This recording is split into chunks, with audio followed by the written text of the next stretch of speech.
Hello students. तो आज हम पढ़ने वाले हैं about the branches of zoology. तो let's start. Anatomy, study of internal structure of animals. तो एनिमल्स के बॉडी के अंदर में जो सब स्ट्रक्चर्स प्रेजेंट है उनके बारे में जो स्टडी करने में हेल्प करते हैं वो है एनाटॉमी बोलते हैं, ठीक है। और एंथ्रोजूलॉजी क्या है? Study of past, present and future interaction between animals and human beings. तो हम पास्ट के बारे में, प्रेजेंट के बारे में और फ्यूचर में क्या होगा, एनिमल्स और ह्यूमन बींग्स के इंटरेक्शन कैसा रहता है, एनिमल्स और ह्यूमंस के इंटरेक्शन पास्ट में कैसा था और फ्यूचर में कैसा था और वो कैसा रहेगा फ्यूचर में, ये सब जानने के लिए जो स्टडी किया जाता है वो उसको कहते हैं एंथ्रोजूलॉजी। फिर आया हमारा स्टडी ऑफ डेड एनिमल्स। इसको क्या कहते हैं? जो मर गया है एनिमल्स, उनकी स्टडी करने में हेल्प करता है और उनके स्टडी जो होता है उसको बोलते हैं आर्कियोलॉजी और जू आर्कियोलॉजी कहते हैं, ठीक है। अब आया हमारा branch of biology that deals with the study of spiders. तो जो स्पाइडर्स है उनकी स्टडी और स्कॉर्पियनर्स दैट इज़ द बिच्छू के स्टडी और द अरेक्निड्स के स्टडी। अरेक्निड्स में तो जाता है ना, स्पाइडर्स हो, ये सब स्कॉर्पियंस हो, ये सब जाता है।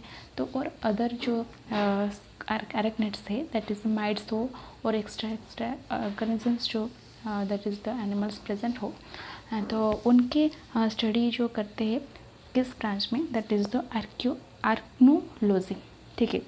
फिर आए हम किस पे? बायोनिक्स पे। तो बायोनिक्स क्या है? Study of mechanical systems like living organisms and parts of living organism. तो जो मैकेनिकल सिस्टम है क्या है?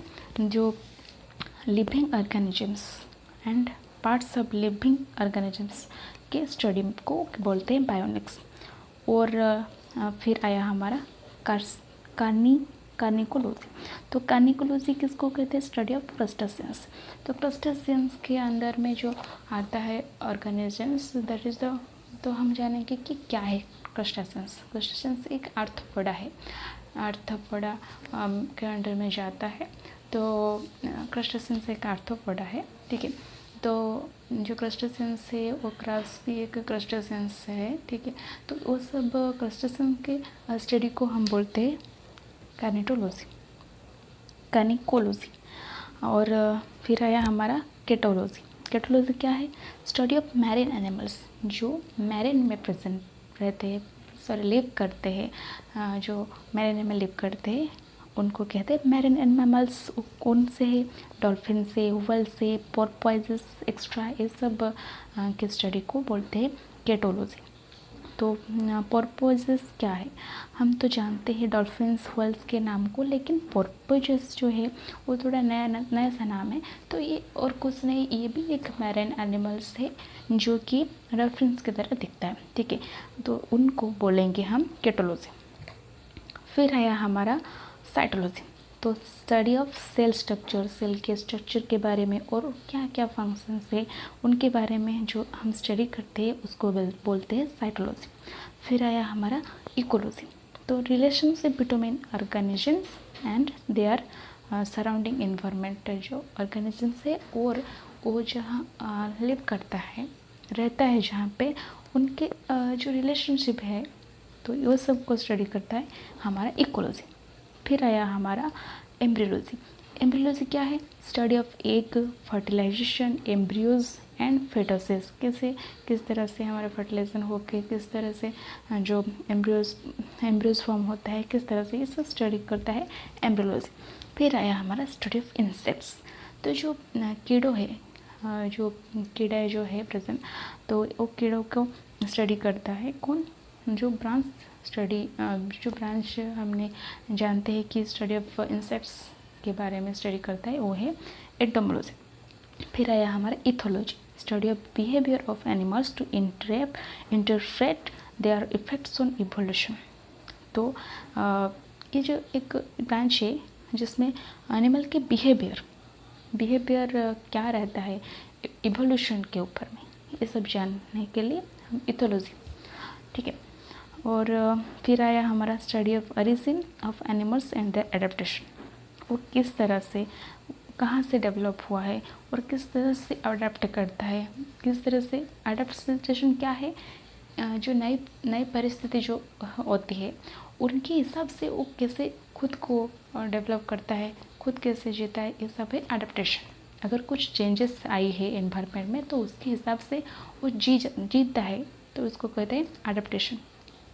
तो इवोल्यूशन एनवायरनमेंट्स के जो डेफिनेशन है ये सब है study of origin animals and their adaptation. फिर आए हम जेनेटिक्स के बारे में, study of hereditary and variation. तो वेरिएशन है क्या, चेंजेस को वेरिएशन भी कहते हैं। तो जो कैरेक्टरिस्टिक्स में चेंज आता है, ये सब जो आता है जनरेशन टू जनरेशन, ये है variation, that is the variation. And heredity क्या है, हेरिडिटी है जो जनरेशन टू जनरेशन जो कैरेक्टरिस्टिक्स जो पास करता है इस जनरेशन के, इस जो फिजिकल कैरेक्टरिस्टिक्स हो या मेंटल कैरेक्टरिस्टिक्स हो, जो भी हो, तो वो जो पास करता है उसको कहते हैं हेरिडिटी। ठीक है, तो उस सब को स्टडी करता है हमारा जेनेटिक्स। फिर आए हम जियोलॉजी।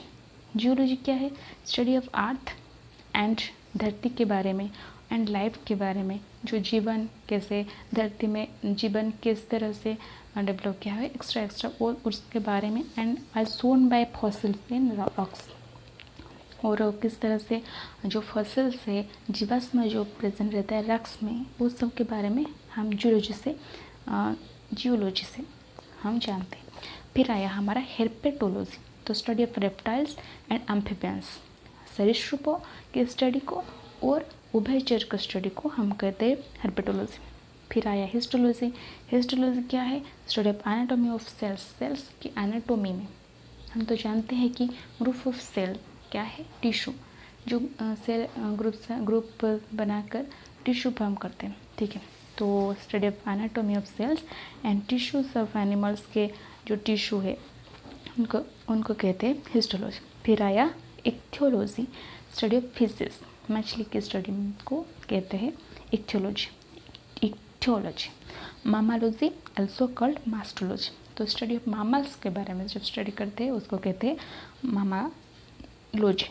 फिर आया malacology, study of animals forms with shells, जो एनिमल्स फॉर्म्स होते हैं विथ सेल्स, सेल के सहित जो एनिमल्स फॉर्म्स होते हैं उनके बॉडी में सेल्स प्रेजेंट रहता है, वो सब स्टडी को हम कहते हैं मालाकोलॉजी।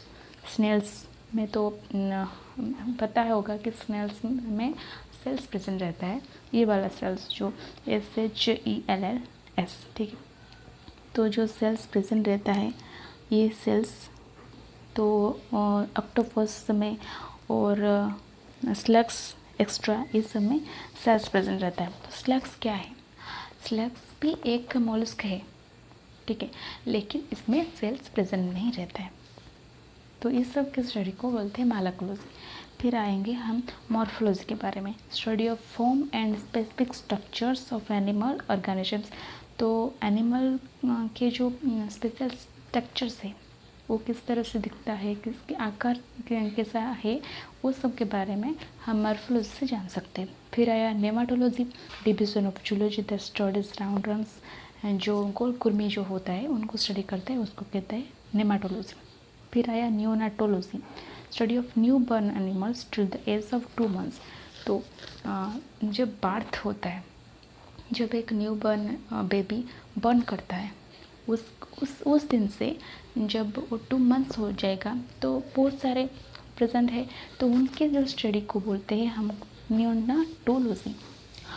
ऑर्निथोलॉजी क्या है, the branch of zoology concerns the study of birds, जो पक्षियों को बारे में स्टडी करता है, वो कैसा है, किस तरह से उड़ता है और कहाँ रहता है, ये सब बहुत सारे मैंने प्रेजेंट रहता है, ठीक है, वो सब बारे में स्टडी करते हैं और दैट इज़ द ऑर्निथोलॉजी हमें बताता है। पैलेंटोलॉजी क्या है, स्टडी ऑफ फॉसिल्स, जीवाश्म के बारे में और एक्सटिंक्ट एनिमल्स जो विलुप्त हो गए उनके बारे में पैलेंटोलॉजी हमें हेल्प करता है जानने में क्लियरली, ठीक है। फिर आए हम पैथोलॉजी को, study of bodily fluids in laboratory, तो फ्लूइड्स जो प्रेजेंट है ना, फ्लूइड्स हम वाटर को भी कह सकते हैं, लेकिन जो बॉडीली फ्लूइड्स है बॉडी के अंदर में जो फ्लूइड्स प्रेजेंट है वो ब्लड हो सकता है, यूरिन हो सकता है, tissues extra to diagnose disease को जानने में वो जो हेल्प करता है। ठीक है, तो वो क्यों हम स्टडी करते हैं ये सब, यूरिन हो या बॉडी फ्लूइड्स ब्लड हो, ये सब को हम क्यों स्टडी करते हैं?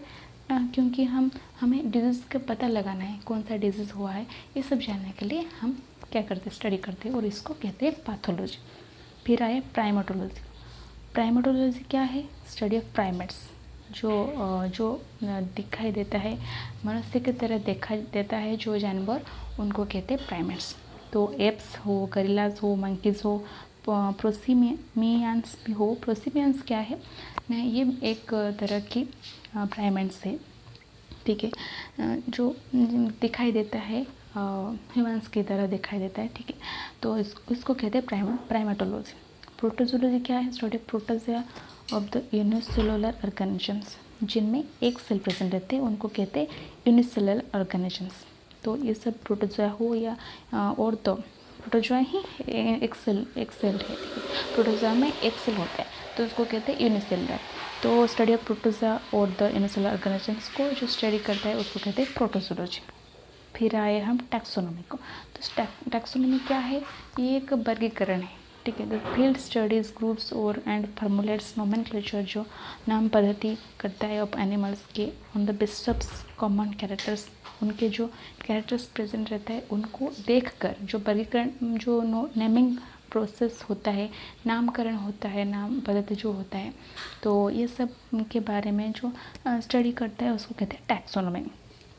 Geography that is the study of animals and their respective habitats, और एक एनिमल्स के बारे में हम जानेंगे और वो कहाँ लिव करता है, कहाँ पे रहता है, वो सब बारे में हमें बताएगा। कौन? जियोग्राफी बताएगा। जियोग्राफी क्या है? Study of geographical distribution of animals species, जो भौगोलिक स्टडी है डिस्ट्रीब्यूशन ऑफ एनिमल स्पेसीज, जो एनिमल के स्पेसीज होते हैं, जाति को कैसे डिस्ट्रीब्यूट करा जाता है, कैसे रखा जाता है अकॉर्डिंग टू जियोग्राफिकल डिस्ट्रीब्यूशन। ठीक है, उनको कहते हैं जियोग्राफी। फिर आएंगे हम study of measurement including size length of animal parts. ठीक है, तो ज्योमेट्री क्या है? स्टडी ऑफ मेजरमेंट, तो हम माप करेंगे जब साइज़ को, कितना आकार है, कितना बड़ा है, कितना लेंथ है, ये सब हम जानेंगे ज्योमेट्री से। फिर आएंगे जूटोमी को। जूटोमी क्या है? स्टडी ऑफ एनिमल एनाटोमी, तो एनिमल के जो एनाटोमी इंटरनल स्ट्रक्चर से उनको कैसे जानेंगे हम? जूटोमी से। ठीक है, तो लास्ट में हम कुछ क्वेश्चन डिस्कस करेंगे, जिनमें से इम्पोर्टेंट क्वेश्चन क्या है? Who is the father of zoology? तो एरिस्टोटल है फादर ऑफ जूलॉजी। और ब्रांचेस के बारे में हमने तो बात कर ली, और फिर हम सेकंड क्वेश्चन में आएंगे, what branch of science is zoology? तो जूलॉजी कौन सा ब्रांच में आता है? तो जूलॉजी एक is part of biology, biology का एक पार्ट है। इन साइंस में बायोलॉजी का एक पार्ट जूलॉजी है, और भी एक पार्ट है बायोलॉजी का, दैट इज़ द बोटानी, जो स्टडी ऑफ प्लांट्स करता है। ठीक है, what do you study in zoology?